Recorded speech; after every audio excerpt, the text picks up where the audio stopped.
Él firmó el divorcio creyendo haber ganado, pero el juez leyó el testamento y reveló un secreto impactante. Dale a me gusta y suscríbete. Gracias, y disfruta la historia. El golpe seco y autoritario del martillo del juez resonó en la sala de audiencias del Foro Lafayette, en Belo Horizonte. Un sonido que parecía cargar el peso de un punto final. Para Eduarda Meneses, sin embargo, aquel ruido era el presagio de un comienzo. Mantuvo la postura erguida, la barbilla ligeramente levantada y la mirada fija, como una hoja afilada, en la figura del hombre sentado frente a ella. Cayo Albuquerque, su futuro exmarido, un empresario del sector de eventos cuya arrogancia estaba tan bien tejida como sus trajes de diseño, le devolvió la mirada con una sonrisita de suficiencia, un gesto de puro desdén. Giraba el bolígrafo con una estudiada despreocupación, como si los papeles de divorcio que reposaban sobre la mesa de madera maciza fueran solo el menú de un restaurante caro que él se daba el lujo de descartar. Para él, aquello era un juego y tenía la certeza absoluta de la victoria. Tomó el bolígrafo y con un floreo teatral firmó su nombre, la tinta negra sellando el fin de un matrimonio que, para Eduarda, ya había muerto hacía mucho tiempo. Sus ojos fríos y calculadores buscaron los de ella, cargados de una satisfacción cruel, como un depredador que finalmente se libra de una carga. Se inclinó sutilmente hacia adelante y en un susurro venenoso, audible solo para ella en el tenso silencio de la sala, dijo: «Finalmente, libre». El pecho de Eduarda se contrajo, no por el dolor de la pérdida, pues todas las lágrimas por aquel amor roto ya se habían secado, sino por la humillación cruda, por la forma en que él la miraba, como si fuera un objeto roto, una pieza descartable en su tablero de ambiciones. Sus manos, escondidas bajo la mesa, temblaron por un instante, pero cerró los puños, una promesa silenciosa a sí misma de que no le daría el placer de verla derrumbarse. El juez, un hombre de mediana edad, con gafas de montura fina y una expresión de hastío profesional, carraspeó, arreglando los papeles frente a él, listo para pronunciar las palabras finales que disolverían oficialmente el matrimonio. La sonrisa de Cayo se ensanchó, anticipando el desenlace que él mismo había orquestado, y fue en ese instante exacto, en el umbral entre el fin y el comienzo, que el guión predecible de aquella mañana fue hecho pedazos, antes de que la tinta de la firma de Cayo pudiera ser totalmente absorbida por el papel.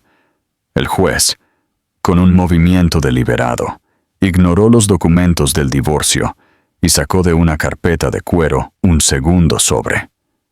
No era un sobre común, pardo y burocrático. Era un sobre de papel verjurado, de un tono crema, sellado con cera roja, donde se veía, inconfundible, el escudo de la familia Meneses, un pequeño árbol con raíces profundas. Era el sello de su madre, doña Alcira Meneses, una mujer cuya memoria era sinónimo de respeto y admiración en toda la ciudad. La visionaria que había levantado de la nada una red de escuelas comunitarias que había transformado la vida de miles de niños. La sonrisa arrogante en el rostro de Cayo se congeló instantáneamente, como una máscara de yeso que se petrifica. La sangre pareció drenar de su rostro, dejando tras de sí una palidez fantasmal. El silencio en la sala se volvió denso, casi palpable. El juez rompió el sello con un chasquido seco y comenzó a leer. Y en ese momento, mientras las primeras palabras del testamento de su madre resonaban en el ambiente, Eduarda sintió una corriente eléctrica recorrer su espina dorsal. Aquel documento, guardado como un secreto, contenía una cláusula, una bomba de relojería armada por una madre que, incluso desde el más allá, aún protegía a su hija. Una cláusula que estaba a punto de implosionar el mundo de certezas de Caio y revertir cada pieza del juego que él creía haber ganado. Pero antes de sumergirnos en el contenido explosivo de aquel testamento, es preciso entender cómo llegamos hasta aquí. Esta no es solo la historia de un divorcio contencioso, sino la crónica de una traición silenciosa, de verdades enterradas bajo la alfombra de una vida de apariencias y del giro impactante que nadie, mucho menos el arrogante Caio Albuquerque, podría prever. Porque cuando compartes la vida con alguien, crees que conoces a esa persona. Crees que puedes anticipar sus gestos, sus reacciones e incluso el límite de su capacidad para herir. Pero la verdad, la más dura de todas, es que nunca conoces la profundidad de la crueldad de alguien hasta que esa persona piensa que ya ha ganado. Aquel día, sentada frente al hombre que un día juró amarla en la salud y en la enfermedad, en la riqueza y en la pobreza, Eduarda se sintió como si mirara a un completo extraño.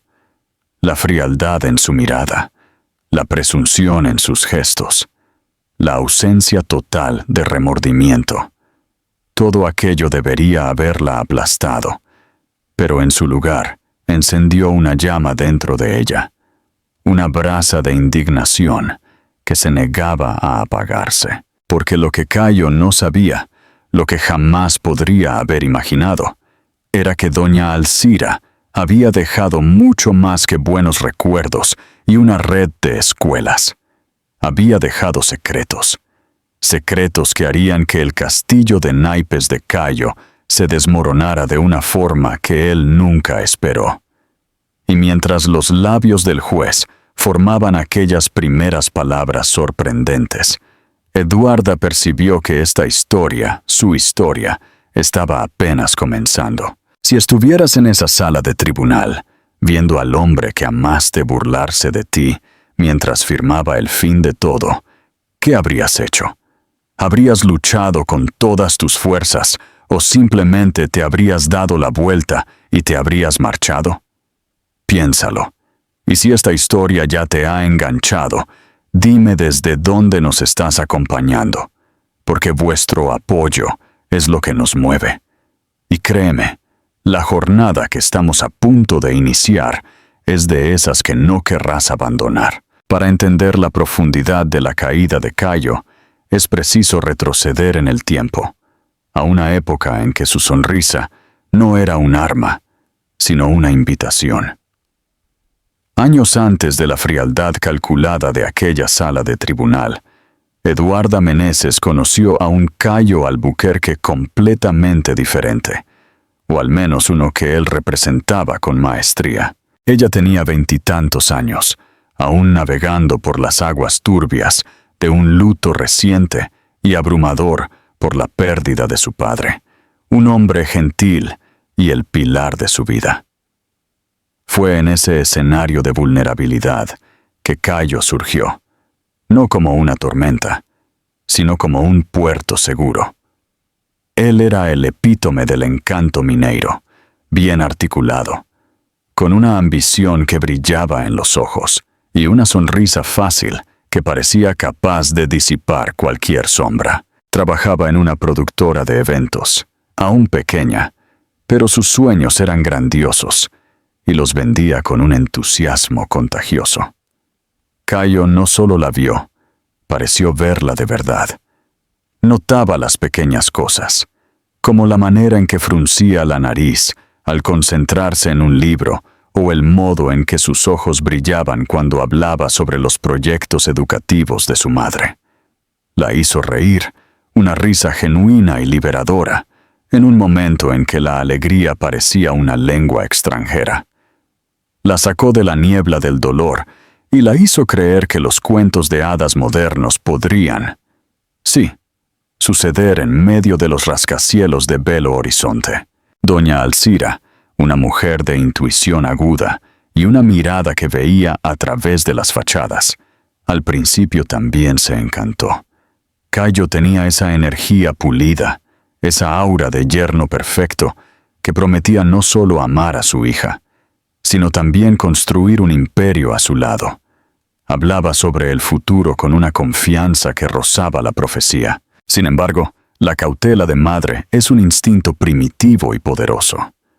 Tras algunas cenas familiares, en las que Cayo detallaba sus planes de expansión, con un brillo febril en los ojos, Alcira la llevó a un rincón de la cocina, mientras el olor a pan de queijo aún flotaba en el aire. «Hija mía», dijo en voz baja, pero firme, «presta atención a cómo sus ojos brillan más cuando habla de dinero que cuando habla de ti. Hombres así construyen castillos, pero no siempre nos invitan a vivir en ellos». Eduarda, embriagada por la pasión y la gratitud de tener a alguien que la estaba levantando, solo sonrió y desestimó la preocupación. Pensó que era solo el celo protector de una madre que temía ver a su única hija lastimarse. Quería, con todas las fuerzas de su alma, creer que el amor de Cayo era la más pura y genuina de las verdades, y por un tiempo la ilusión se sostuvo. La boda fue un evento memorable, planeado por él, por supuesto, y noticiado en todas las columnas sociales de la ciudad. Las fotos mostraban una pareja perfecta, la heredera de los Meneses y el empresario en ascenso. Pero, como una fisura invisible en una pared, las grietas comenzaron a aparecer, pequeñas y casi imperceptibles al principio. La obsesión de Cayo por las apariencias floreció como una mala hierba. La casa en la que vivían, en el barrio Belvedere, necesitaba ser constantemente reformada para impresionar. Los coches en el garaje tenían que ser del año, importados, y los círculos sociales en los que se movían eran rigurosamente seleccionados por su potencial de networking.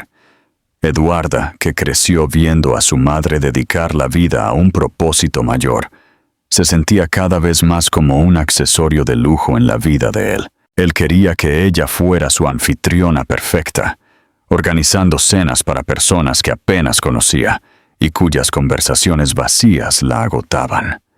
Exigía que usara vestidos que comunicaran poder, que abandonara sus cómodas zapatillas por tacones que la torturaban, todo para componer la imagen de éxito que él tan desesperadamente anhelaba proyectar. Cuando ella intentaba resistirse, cuando intentaba suavemente tirar de él de vuelta a la simplicidad de los valores que sus padres le enseñaron, el barniz de Cayo se desgastaba, revelando una faceta sombría. Su crueldad no era física, no venía en forma de gritos o agresiones. No. Cayo era más sutil, más quirúrgico. Su arma era la ironía, el sarcasmo, la humillación velada. Él la menospreciaba delante de los amigos, con bromas que solo los dos entendían. La maldad. Duda. Y esa manía suya de querer salvar el mundo con tiza y pizarra, decía, provocando risas mientras el corazón de ella se encogía. A puertas cerradas era peor. Se burlaba de su ropa, llamándola uniforme de maestra. Desdeñaba sus ideas para modernizar la fundación de su madre, tratándolas como pasatiempos infantiles. Querida, deja la estrategia para quien entiende de negocios. Concéntrate en elegir el vino para la cena del viernes, decía, con un paternalismo que la aniquilaba. Él fue, metódicamente, minando su autoconfianza, lasca por lasca, hasta que la mujer vibrante y llena de sueños que él conoció se convirtió en un eco de sí misma, una figura que apenas se reconocía en el espejo. Ella se quedó. Se quedó porque creía en los votos que hizo en el altar, en la promesa del para siempre. Se quedó porque la idea de un matrimonio fracasado parecía un fallo personal intolerable.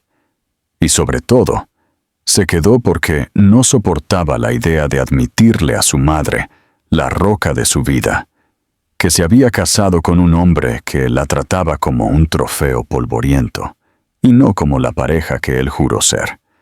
Contar la verdad a doña Alcira parecía una traición a la confianza que ella había depositado en su juicio. Pero Alcira no era ciega. Veía el brillo en los ojos de su hija apagarse en cada visita. Veía la espontaneidad dar lugar a una cautela nerviosa. Una noche, meses antes de su repentino fallecimiento, la llamó a su antigua oficina, el santuario de libros y proyectos que olía a papel y sabiduría. Con su mano arrugada sobre la de Eduarda, la miró profundamente a los ojos y dijo las palabras que se convertirían en un ancla. Hija mía, el amor debe hacer florecer, no marchitar. La fuerza no es aguantar una rama que te seca. La fuerza es tener el coraje de plantarte en otro jardín. Aquellas palabras la persiguieron, resonando en su mente, especialmente después de que su madre se fue. Y conforme Cayo se volvía más audaz en su crueldad, más descarado en su desprecio, Eduarda percibió que su madre había visto la verdad mucho antes de que ella misma tuviera el coraje de encararla. Aún así, ella no se fue. No hasta que las traiciones se volvieran innegables. No hasta descubrir cosas que la hicieron cuestionar si alguna vez, en algún momento, ella realmente conoció al hombre con quien compartía la cama. Y fue esa espiral de desilusión la que los llevó a aquella sala de tribunal, al día en que él firmó aquellos papeles con una sonrisa victoriosa, creyendo que la había reducido a nada. Mal sabía él que en el sobresellado que el juez sostenía, el amor de una madre y su visión aguda probarían que él había subestimado no solo a Eduarda, sino principalmente el poder protector de doña Alcira Meneses. El punto de ruptura, el momento en que la negación finalmente se hace añicos contra la dura realidad, raramente es un evento grandioso. Muchas veces llega en la quietud de una noche cualquiera traído por una tormenta. Fue exactamente lo que sucedió en un jueves lluvioso de noviembre, pocos meses después del funeral de doña Alcira. La lluvia caía afuera con una furia bíblica, tamborileando contra los cristales de la inmensa casa como dedos impacientes. Eduarda estaba sentada sola en la cocina, el silencio de la casa amplificado por el sonido de la tormenta. La cena, que ella había preparado con un esmero casi automático, se enfriaba intacta sobre la mesa de mármol. Cayo había prometido volver temprano. Una reunión rápida, mi amor, solo para cerrar un patrocinio, había dicho. Pero el reloj en la pared ya pasaba de las 11 de la noche. Sus llamadas caían directo al buzón de voz, un abismo digital que se tragaba sus preocupaciones. Ella debería estar acostumbrada. Las noches tardías, las excusas vagas sobre networking y clientes de última hora se habían convertido en la banda sonora de su matrimonio. Pero aquella noche era diferente. El luto por la madre aún era una herida abierta, y la soledad parecía más pesada, más sofocante. Contra su propio sentido común, contra la voz en su cabeza que le decía que simplemente se fuera a la cama y fingiera que no le importaba, decidió esperar. Las horas se arrastraron, cada tic-tac del reloj un pequeño golpe en su pecho. Fue casi la 1 de la mañana, cuando el brillo de los faros de un coche barrió la entrada del garaje. Eduarda corrió hacia la ventana de la sala, el corazón latiendo un ritmo descompasado de alivio y aprensión. El alivio murió en el instante en que vio la escena. Cayo tropezó fuera del asiento del conductor, riendo de algo que ella no podía oír. y agarrada a su brazo como una enredadera estaba una mujer. Una mujer que Eduarda nunca había visto, con un vestido rojo tan corto que parecía un insulto a la fría lluvia y un cabello rubio platino que brillaba bajo la luz del poste. La risa de ella era alta, estridente, y se agarraba a él con una intimidad que no dejaba margen para dudas. Él ni siquiera intentó silenciarla, mientras tambaleaban en dirección a la puerta principal, compartiendo un secreto susurrado que terminó con otra carcajada de ella. Eduarda se congeló. El sonido de la sangre pulsando en sus oídos ahogó el de la tormenta. Por una fracción de segundo, el instinto de autopreservación gritó para que corriera escaleras arriba, se metiera debajo de las sábanas y fingiera un sueño profundo. Fingir que no vio, fingir que no entendió. Pero algo dentro de ella, una cuerda que venía siendo estirada por años de pequeñas humillaciones y grandes decepciones, finalmente se rompió, cuando la puerta principal se abrió con un crujido, revelando a la dupla empapada y risueña. Eduarda no estaba en lo alto de la escalera. Estaba parada en medio del hall de entrada, de brazos cruzados, una estatua de hielo en medio de su propia casa. La sonrisa de Cayo vaciló, solo por un segundo, antes de que la máscara de la arrogancia volviera a asentarse en su rostro.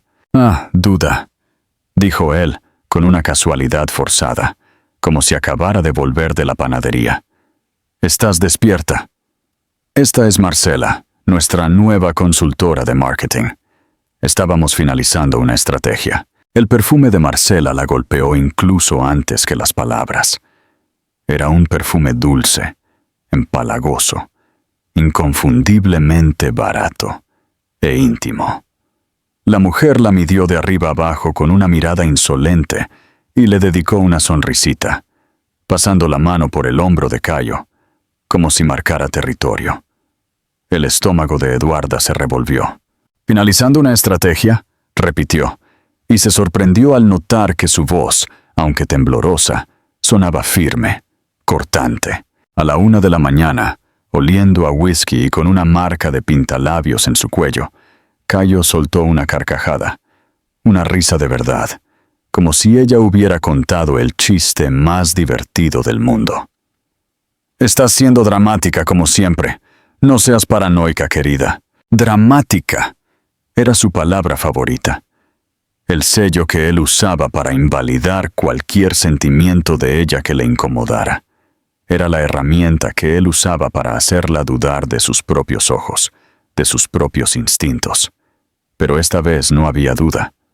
La verdad se instaló en sus huesos con el peso frío e irrefutable de una lápida. Él no era solo cruel, era infiel. Y la humillación de traerla a su casa, al santuario que debería ser de ellos, era la profanación final. Ella no gritó, no lloró, solo lo encaró. Una mirada vacía que lo desarmó más que cualquier histeria, y con una calma que lo asustó, ella dijo, «Acabas de enterrar el poco respeto que quedaba». A la mañana siguiente, mientras Cayo roncaba en el cuarto de invitados, ahogado en su sueño de mentiras, Eduarda se sentó a la mesa de la cocina. El sol de la mañana entraba por la ventana, indiferente al cataclismo que había ocurrido en su vida. Las palabras de su madre resonaron en su mente, no más como un consejo, sino como un mandamiento. La fuerza es tener el coraje de plantarte en otro jardín. Por primera vez, se permitió imaginar una vida sin Cayo, sin los insultos disfrazados de bromas, sin las cenas solitarias esperando pasos que nunca llegaban a tiempo, sin la necesidad constante de fingir que lo que tenían era amor. La imagen era aterradora, pero, bajo el miedo, había una corriente subterránea de alivio, de libertad. Fue el día en que la decisión, antes una semilla dormida, finalmente germinó. Ella cogió el teléfono y marcó un número que no usaba hacía años, pero que su corazón nunca olvidó. Enrique Duarte, su vecino de la infancia, su primer e inocente amor de adolescencia, el chico con quien intercambiaba notas sobre el muro. El tiempo los había separado, pero ella sabía, por las noticias que llegaban a través de amigos en común, que Enrique se había convertido en un abogado renombrado, conocido por su integridad y discreción. Cuando él atendió, su voz, ahora más grave, pero aún con el mismo tono calmado que ella recordaba, fue como un bálsamo. Ella contó todo, la voz fallando al describir la escena de la noche anterior. Del otro lado de la línea, no hubo vacilación, solo una firmeza protectora. «Eduarda», dijo él, y el uso de su nombre completo sonó como un llamado al respeto que ella había perdido. «Ha llegado la hora de que te liberes. Yo me encargo de todo». Esa frase simple fue la boya de salvación que ella necesitaba. El divorcio fue protocolizado a la semana siguiente. Fue el inicio del fin de su matrimonio, y sin que ella lo supiera, el verdadero comienzo del giro de su vida. La reacción de Cayo Albuquerque al recibir la citación del divorcio no fue de sorpresa o tristeza. Fue de pura e irrestricta furia. Para un hombre como él, cuya identidad estaba esculpida en la percepción pública de éxito y control, ser abandonado no era solo un rechazo personal. Era una afrenta pública, una mancha en su biografía cuidadosamente construida. La máscara del marido encantador y paciente cayó, no solo para Eduarda, sino para el mundo que tanto se esforzaba por impresionar. Y debajo de ella se reveló un estratega cruel, dispuesto a usar tácticas de tierra quemada para ganar la guerra que él mismo había provocado. Si él ya no podía tenerla como un trofeo, entonces la transformaría en un ejemplo, una advertencia para quien osara desafiarlo. La primera andanada no fue disparada en un tribunal, sino en los cafés, en los grupos de WhatsApp de la élite de Belo Horizonte y en las columnas sociales que antes lo celebraban. La narrativa que él comenzó a tejer era insidiosa y eficaz. Eduarda, la heredera recluida, estaba desequilibrada. El luto por la madre la había desestabilizado emocionalmente.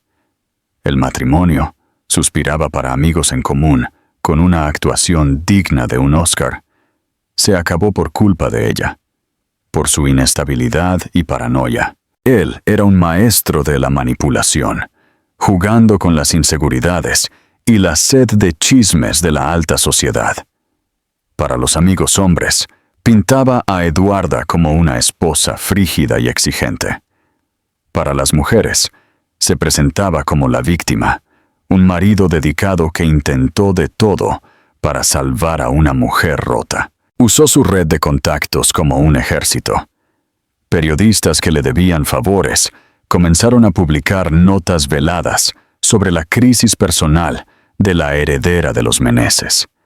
Amigos que antes abrazaban a Eduarda en eventos ahora desviaban la mirada, sus saludos volviéndose fríos y apresurados. La soledad, que antes era una presencia fantasmal en las noches en casa, ahora la seguía a plena luz del día, un manto invisible de aislamiento. El golpe más bajo, sin embargo, fue cuando apuntó al legado de su madre. Cayo, que durante años usó la asociación con la Fundación Meneses para pulir su propia imagen, comenzó a envenenar el pozo por dentro. Llamó a miembros del consejo, plantando semillas de duda sobre la capacidad de Eduarda para gestionar la institución. «No está bien», decía con falsa preocupación. «Temo que sus decisiones impulsivas puedan comprometer el trabajo de toda una vida de Alcira». Llegó a cooptar a empleados antiguos, personas que vieron a Eduarda crecer en los pasillos de las escuelas, ofreciéndoles consultorías en sus eventos a cambio de lealtad e información. Eduarda sintió que el suelo se abría bajo sus pies. Los ataques no eran solo mentiras, eran profanaciones. Él estaba usando la memoria de su madre, la cosa más sagrada para ella, como munición. Las humillaciones públicas eran como pequeños cortes de navaja. Un día, al entrar en un restaurante que solía frecuentar con sus padres, oyó su nombre en un susurro proveniente de una mesa cercana, seguido de risitas. En otra ocasión, una antigua amiga la detuvo en una tienda para decirle, con una compasión venenosa: «Querida, si necesitas un buen terapeuta, conozco uno excelente. Cayo está tan preocupado por ti». Cada incidente era un recordatorio de que la guerra de él no era sobre el divorcio, era sobre la aniquilación de su reputación, de su identidad. Fue Enrique quien la mantuvo en pie. En su oficina sobria, lejos de las miradas curiosas, él era la personificación de la calma. Escuchaba cada nuevo relato de humillación, su rostro endureciéndose, pero su voz permaneciendo firme. Eso es lo que él hace, Eduarda. Es el manual del narcisista herido. Él necesita destruirte para sentirse victorioso. Él quiere que te alteres, que grites, que pierdas el control. Eso validaría su mentira de que eres inestable. No le des ese placer. Déjalo gastar toda su munición. Vamos a documentar todo. Cada mentira, cada llamada, cada nota plantada. Él nos está dando el arma para derrotarlo. A pesar de la lógica inquebrantable de Enrique, el peso emocional era devastador. La fuerza que ella exhibía durante el día se desvanecía cuando caía la noche. Sola en su apartamento, a donde se había mudado para huir de los recuerdos de la casa que compartió con Cayo, la armadura se desmoronaba. Las lágrimas que ella sostenía con tanta fuerza finalmente venían, silenciosas y amargas. Se sentaba en la oscuridad, sosteniendo una foto antigua de su madre, la imagen de una mujer sonriente y llena de vida. Era en esas horas de profunda desolación que la voz de Alcira parecía más clara, la frase que ella repetía como un mantra a lo largo de su vida. Hija mía, el amor debe hacer florecer, no marchitar. Ella repetía las palabras para sí misma, un susurro en la oscuridad.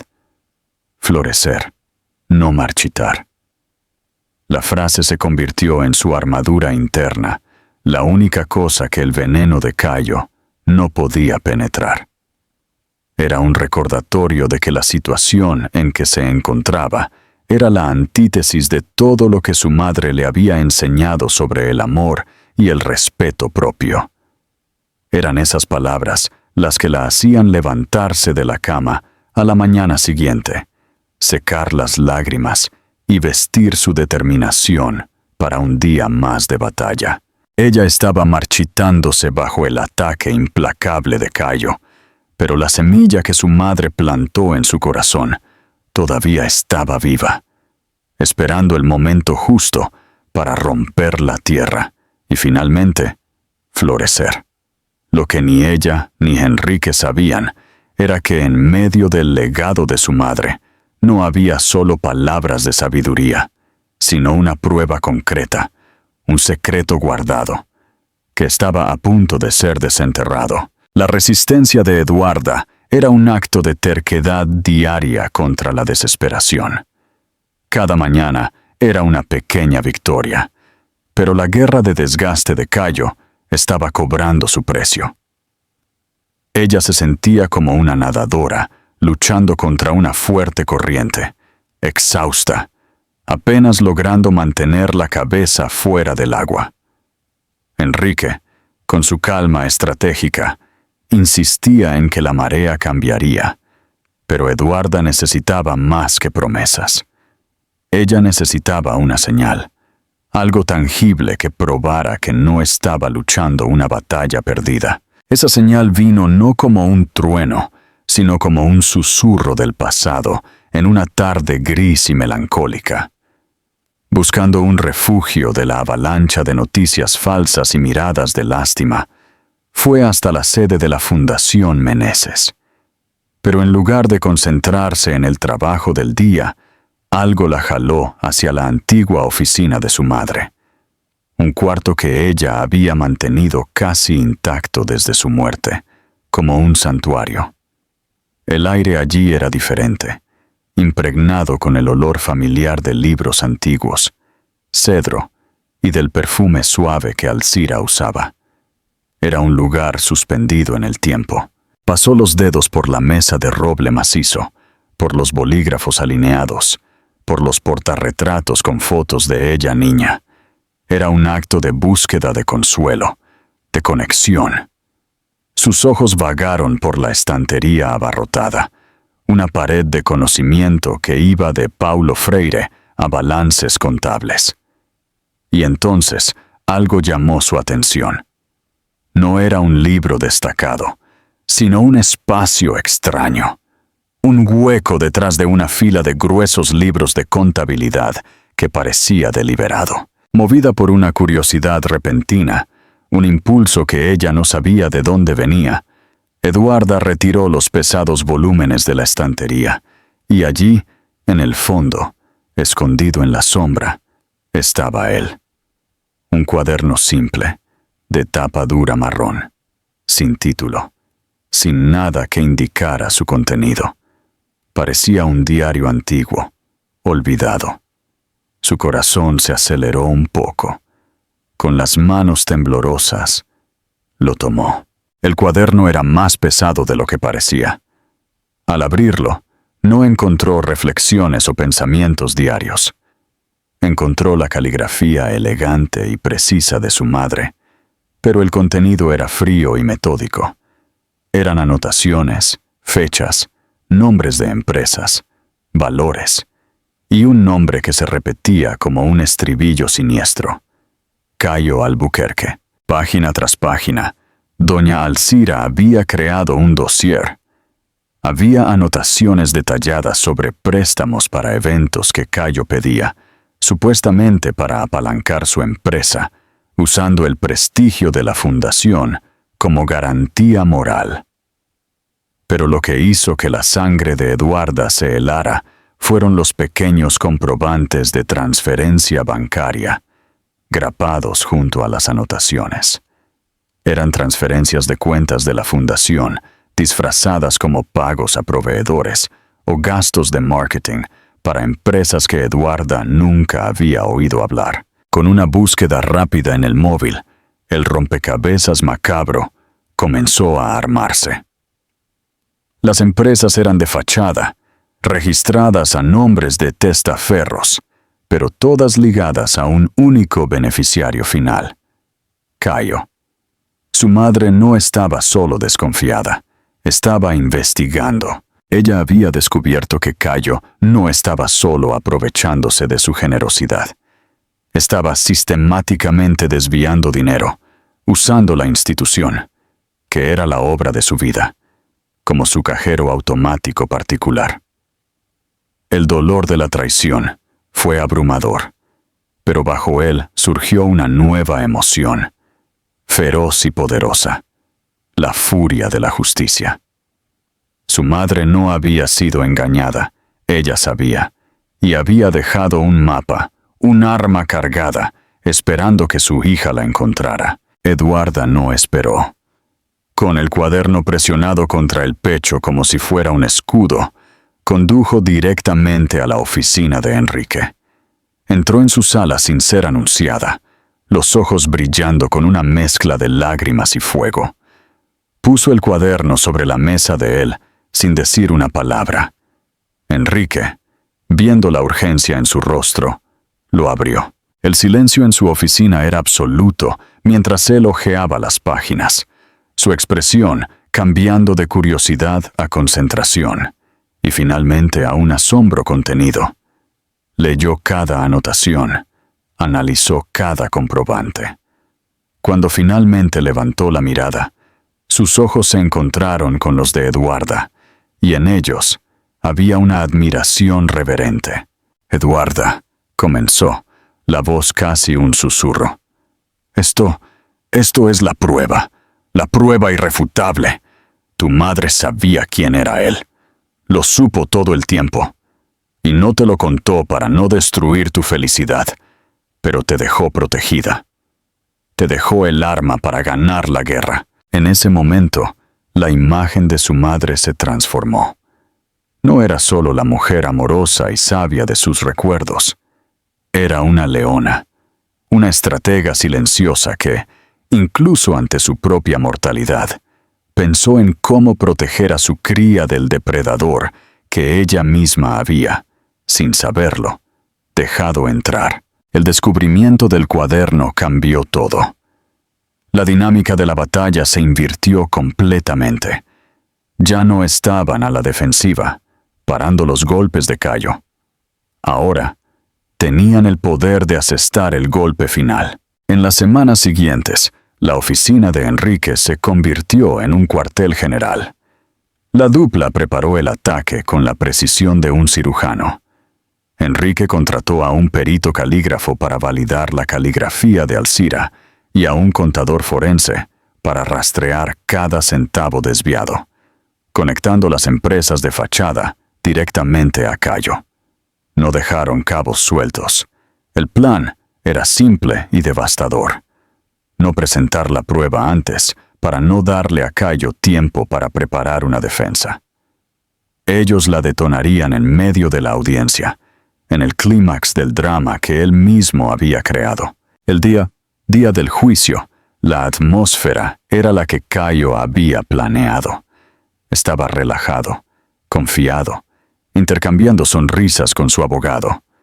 Creía que aquel sería el día en que el juez sellaría su narrativa, declarando a Eduarda incapaz y concediéndole un divorcio ventajoso. Cuando Enrique se levantó, lo hizo con una calma teatral. Y entonces presentó el cuaderno al juez. «Señoría, tenemos nuevas evidencias que arrojan una luz definitiva sobre el carácter del señor Albuquerque». Cayo frunció el ceño, confundido. Su abogado protestó, pero el juez, intrigado, aceptó el documento. El silencio cayó sobre la sala mientras el magistrado hojeaba el cuaderno marrón. A cada página que pasaba, su expresión se volvía más severa. Se detuvo, ajustó las gafas en su rostro, releyó un pasaje y luego alzó los ojos, fijándolos en Cayo, con una frialdad glacial. La máscara de confianza de Cayo comenzó a resquebrajarse.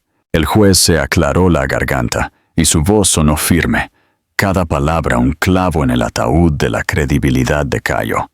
De acuerdo con estas anotaciones y comprobantes, meticulosamente registrados por la fallecida señora Alcira Meneses, el señor Cayo Albuquerque desvió recursos de la Fundación Meneses y usó el nombre y el prestigio de la familia en beneficio propio, de forma continua y deliberada. El rostro de Cayo palideció. El color desapareció tan rápido que pareció un fantasma en su traje caro. La sonrisa, la arrogancia, la certeza, todo se desintegró en un instante. La máscara no solo cayó, se hizo añicos en el suelo del tribunal para que todos vieran lo que había debajo. El veredicto del juez cayó sobre la sala de audiencias no como el sonido de un martillo, sino como el silencio ensordecedor que sigue a una explosión. Las palabras, pronunciadas con una gravedad cortante, desmantelaron el universo de Cayo Albuquerque, ladrillo a ladrillo. El magistrado, con el cuaderno marrón aún abierto frente a él, como una escritura sagrada, declaró nulas, una por una, todas las alegaciones frívolas y maliciosas que Cayo había hecho contra Eduarda. La narrativa de inestabilidad emocional y desequilibrio que él tejiera con tanto esmero, se deshizo en el aire como humo. Enseguida, vino el golpe de gracia. El juez, mirando por encima de las gafas a Eduarda, le garantizó no solo el divorcio en los términos que ella pedía, sino la dirección plena e incuestionable de la fundación y de toda la red de escuelas Meneses, libre de cualquier interferencia o reivindicación futura por parte del exmarido. Luego, volviéndose hacia Cayo, cuya palidez ahora daba lugar a un rojo rabioso que subía por su cuello, el juez determinó que una copia del cuaderno de doña Alcira y de los hallazgos de la pericia contable fuera inmediatamente remitida a la Fiscalía para la apertura de una investigación formal por fraude, estafa y apropiación indebida. El chasquido del bolígrafo del juez, al firmar la sentencia, fue el gatillo. La compostura de Cayo, ya hecha trizas, explotó. Se levantó de un salto, tirando la silla hacia atrás, con un estruendo que hizo que todos se sobresaltaran. Sus ojos, desorbitados e inyectados de furia, se encontraron con los de Eduarda al otro lado de la sala. La máscara de víctima, de empresario de éxito, de hombre sofisticado, se había pulverizado, revelando la criatura cruda y desesperada que siempre existió por debajo. «Vas a arrepentirte de esto, Eduarda», gritó, la voz ronca y descontrolada, el dedo tembloroso apuntándola como un arma. «¿Crees que ganaste? Te vas a arrepentir amargamente». Su abogado intentó contenerlo, pero él lo empujó. El tribunal entero contuvo la respiración, esperando la reacción de Eduarda. Esperaban lágrimas, un grito de vuelta, quizás miedo. Pero la mujer que se levantó lentamente de su silla no era la misma que había entrado en aquella guerra. Ella lo encaró, no con odio, sino con una serenidad casi sobrenatural, una calma forjada en el fuego del dolor y la humillación. Su voz, cuando habló, no era alta, pero atravesó el silencio de la sala con la claridad de una campana. «No, Cayo», dijo, y había un universo de tristeza y liberación en su respuesta. «Ahora solo me arrepiento del tiempo que perdí creyendo en ti». No había nada más que decir.